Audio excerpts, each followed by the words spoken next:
It was revolutionary. He was years, decades before his time. The numbers, the type of performances that he had were unlike anything we've ever seen. Watching him play, it was a mixture of Magic Johnson and Steph Curry. That's how talented Pistol Pete was. In the 1976-77 season, one of the greatest talents in the history of the sport was in his absolute peak. He was finally living up to his insane expectations. But just as it often happened with this player, there was controversy surrounding the greatest show on earth, not just with his opponents, but also his teammates. What's even crazier is that this season for Pete Maravich was very close to never happening. According to the New York Times, he seriously considered quitting the sport due to a lack of motivation. He said, "To play this game night after night, to get beat up and have your ankles broken and teeth knocked out, you wonder, why am I here?" You couldn't blame him for feeling this way. He had a constant struggle with injuries during his NBA career. In the 1975-76 season, he missed 20 games due to a series of injuries. But that wasn't the only thing that was frustrating him. Right in the middle of his prime, he was sent to an expansion team. The New Orleans Jazz were years away from being competitive. In order to acquire him, they traded away 2 players and 4 draft picks. They had no talent and no draft capital.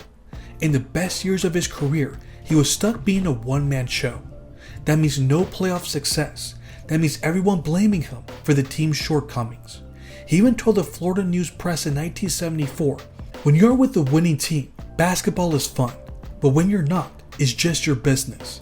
I don't think I'll ever be with a winning basketball team, and I'll always be blamed for it not being one." End of quote. All these factors surely played a part in Pete contemplating retirement, but he quickly snapped out of it.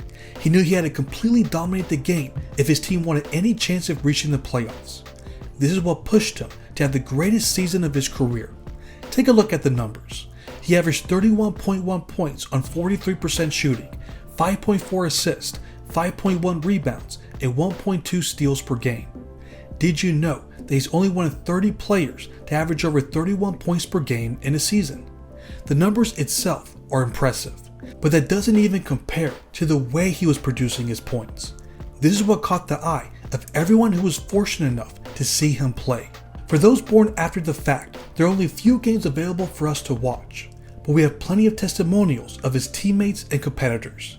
They all agree that he was the best individual talent in the league, and maybe even of all time. Handle, and people always say dribble, he handled the ball like it was a yo-yo.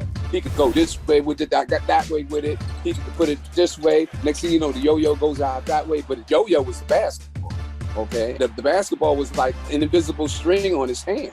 He was a guy that could do it all. I mean, offensively, the things that he did, he practiced them. Nothing that he did was so much spontaneous. It was because he had done these things over and over again in practice. But that's not all. Rich Kelly also said during the special season that he was an American phenomenon, a stepchild of the human imagination. Then we have what his coach, NBA legend Elgin Baylor, said about him. Pete was blessed with a great amount of ability, natural athletic ability. Pete could do a lot of amazing things with the basketball. He was really a showman. End of quote. But he wasn't just trying to wow the crowd. He was trying to do everything he could to carry his team to victory. This allowed him to produce some magnificent performances. There were 13 games where he scored over 40 points. Some of his notable stat lines includes what he did against the San Antonio Spurs. He had 40 points on 44% shooting, 10 assists, 6 steals, and 5 rebounds. Then there was a game against the Denver Nuggets where he recorded a 40-point triple-double. Prior to this season, only 9 other players were able to accomplish this feat. He also had 3 50-point games. Against the Phoenix Suns, he gave them a great mixture of scoring and defense. He had 51 points on 62% shooting, 6 rebounds, 5 steals, and 2 blocks. But nothing was bigger than what he did against the New York Knicks. McElroy fakes the stutter move. Here is a pass off to the baseline. That is. He's going to have to get help from the big man when he makes his move down the lane. Pete Maravich. Good. 21 points for the Pistol right now. The Pistol fires. Oh, come on, come on. Here's Maravich. They got it to the guy they want. Pistol in and out of the lane. Here's his. The task of trying to contain him, and that's a hard job today. Here he uses the pick and scores again. into the hand he gets with 68 points. They are announcing that it's the highest total by a guard in the history of the National Basketball Association. He ended the game with 68 points on 61% shooting, 6 rebounds, 6 assists, 3 steals, and 2 blocks. Red Holzman, the Knicks head coach, called the best performance he's ever seen by a guard, and he was someone that witnessed Jerry West and Oscar Robertson play. But there's another aspect to this game that truly makes this iconic. Check out what his teammate, Mo Howard, said about his performance to NOLA.com.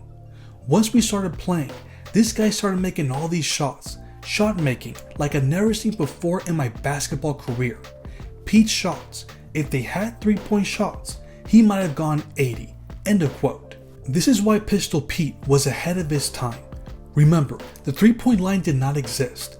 There was absolutely no reason for a player to have that kind of range if a shot from over 20 feet is worth the same as a layup. But he was a visionary.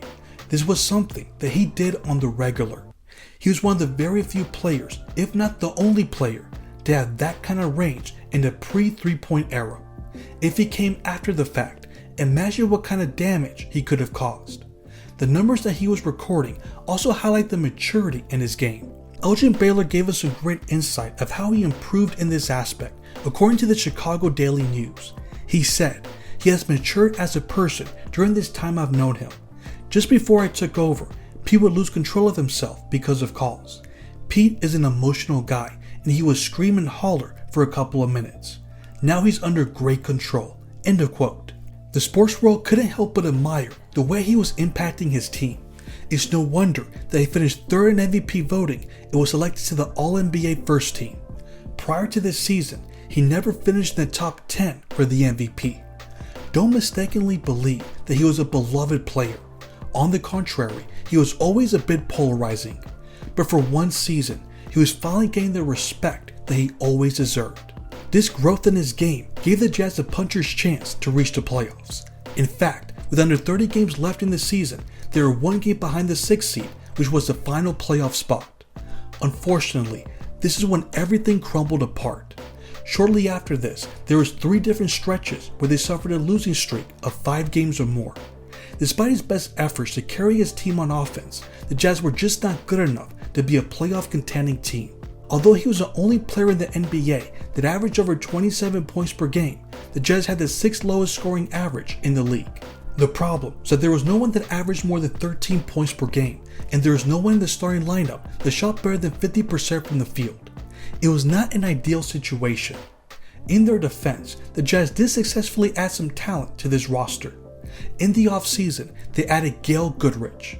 We're talking about a Hall of Fame guard. He's a 5-time All-Star, but most importantly, he was a champion. He played a huge role for the iconic 1972 Los Angeles Lakers. You know, the team that won 33 straight games. They needed some veteran leadership, and they needed someone who could create their own shot. Although he was no longer in his prime, he was still capable of averaging over 20 points per game.